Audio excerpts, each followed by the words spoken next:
On new episodes of The View, Sunny often plays the race card, claiming America is racist. While some agree, they argue it's not the same as the past era of slave owners. One remark she made, acknowledging that historical figures acted according to their times, could have been an opportunity for her to reflect on her changing stance. Greg Gutfeld capitalized on the moment, delivering a punchline that had the audience roaring with laughter. But he didn't stop there. He highlighted what he saw as glaring hypocrisy. Sunny has long advocated for holding people accountable for their ancestral histories, often citing systemic oppression. Yet, when it came to her own family's past, she dismissed it as simply a fact of life. Gutfeld pointed out how identity politics can backfire when someone's narrative doesn't align with their personal history, ultimately weakening their credibility. He emphasized that addressing race and historical injustices requires self-awareness and nuance. He also noted the irony of Sunny being so focused on identity, yet seemingly unaware of her own background. One of his co-hosts joked that her revelation explains why she always makes Whoopi get the coffee. The bigger question now was whether she would continue shaming others for their family histories when she was now in the same category.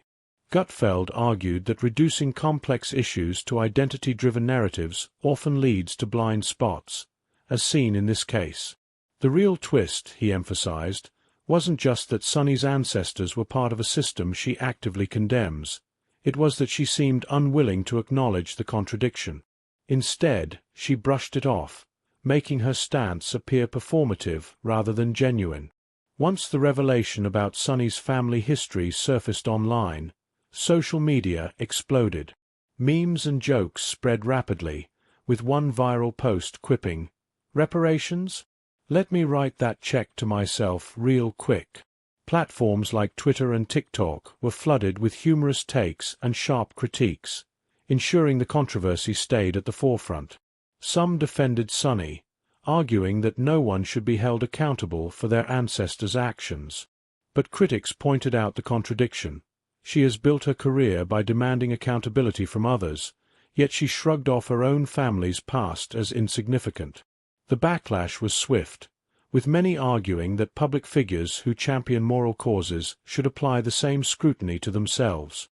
The fallout extended to The View. When news of Sunny's ancestry broke, the usual lively discussion came to an awkward halt. Even Whoopi Goldberg, known for her quick wit, seemed unsure of how to respond. Meanwhile, on Gutfeld's show, the mood was much different. His co-hosts took turns delivering sharp jabs, with one joking that Sunny might now need to start shaming herself. The laughter reinforced their criticism of what they saw as her double standards. Rosie O'Donnell also weighed in, offering a more reflective take. She joked that Sunny must be disappointed to learn she's actually a white woman. In a PBS genealogy special, Sunny's family history was traced back to slaveholders. And now, as some pointed out, her previous calls for reparations might mean she'd be the one paying rather than receiving. O'Donnell emphasized that people should be judged by their actions, not their ancestry. She also pointed out how identity politics can sometimes oversimplify race and history. Her perspective encouraged a deeper discussion about how moments like this can challenge rigid narratives and push individuals toward uncomfortable self-reflection. Reactions were divided. Some saw this as an opportunity for Sunny to reflect on personal accountability, while others viewed it as another example of identity politics backfiring. Regardless, the controversy surrounding her response was impossible to ignore. Rather than seizing the moment to engage in meaningful discussion about ancestry and accountability, Sunny dismissed it as just a fact of life. For someone who has built a career on holding others to moral standards, this response felt like a missed opportunity.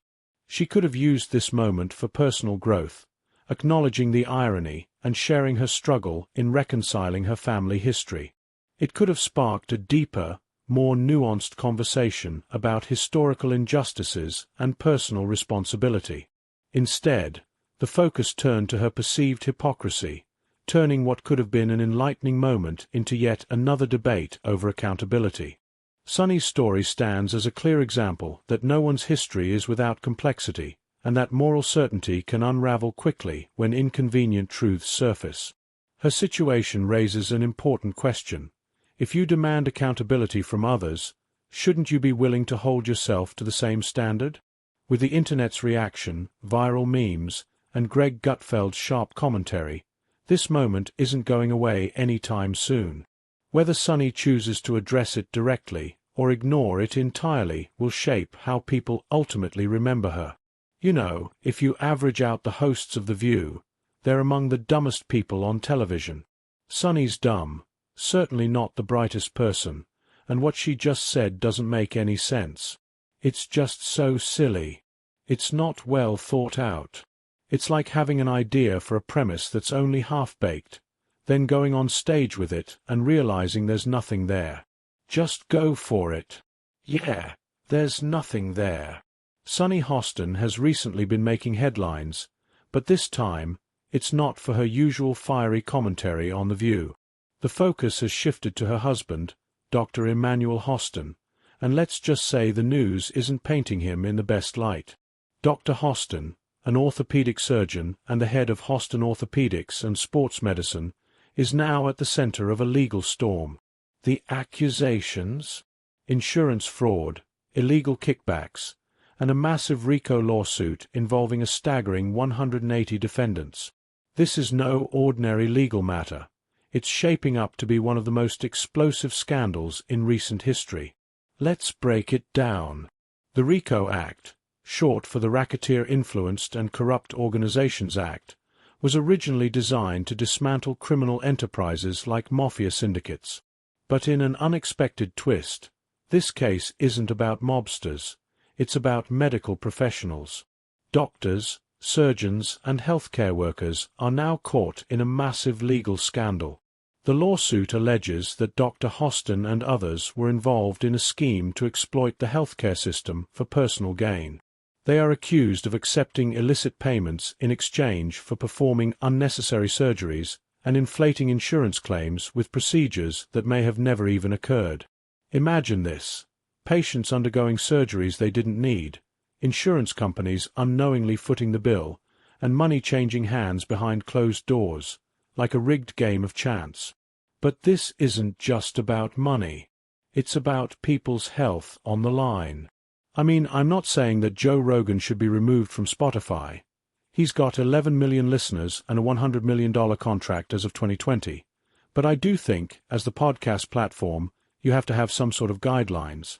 How about a disclaimer on his podcast that says, "This is misinformation"?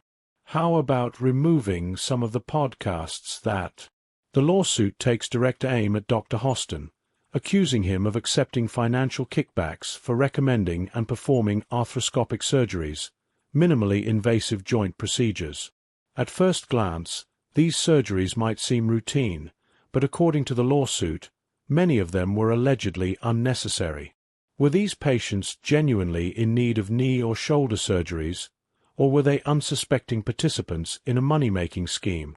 If the claims hold water, this could become one of the most shocking medical scandals in recent history, more dramatic than even the most twisted soap opera plots.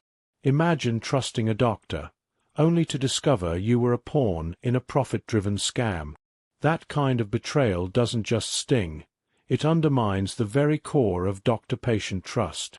American Transit Insurance Company, the plaintiff in this case, claims they were defrauded out of millions by paying for surgeries that were either completely unnecessary or may have never even occurred. But it's important to consider that insurance companies aren't always innocent in these battles. They've often been accused of short-changing doctors, denying legitimate claims, and manipulating the system to avoid payouts. So, the question remains, is this a genuine takedown of a fraudulent medical scheme, or is it a scapegoat strategy from an insurance company trying to recover from its own financial struggles? The lines are blurred, and as more details emerge, the public will have to decide which side of the story to believe. According to a lawsuit obtained by Page 6, The orthopedic surgeon was one of 200 defendants named in one of the biggest RICO cases ever filed in New York. Emanuel was accused of federal insurance fraud and receiving kickbacks for performing surgeries while building a company that insured taxi companies. Dr. Hostin's lawyer, Daniel Thwaites, wasted no time defending his client. He slammed the lawsuit as meritless, accusing the plaintiffs of using it as a desperate attempt to recover financial losses. Thwaites turned the tables, casting the plaintiffs as the villains in this legal battle, an age-old courtroom tactic designed to shift blame away from his client. But the drama didn't stop there.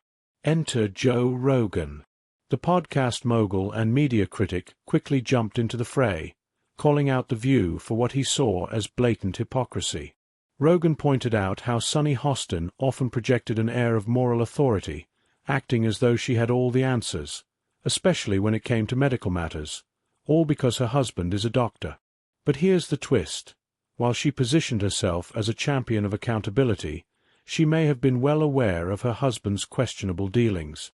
Rogan's sharp critique cast serious doubt on the sincerity of her outspoken stance on various issues, adding fuel to an already raging fire. His comments made it abundantly clear that hypocrisy in the public eye doesn't go unnoticed, especially when personal ties to a major scandal are involved.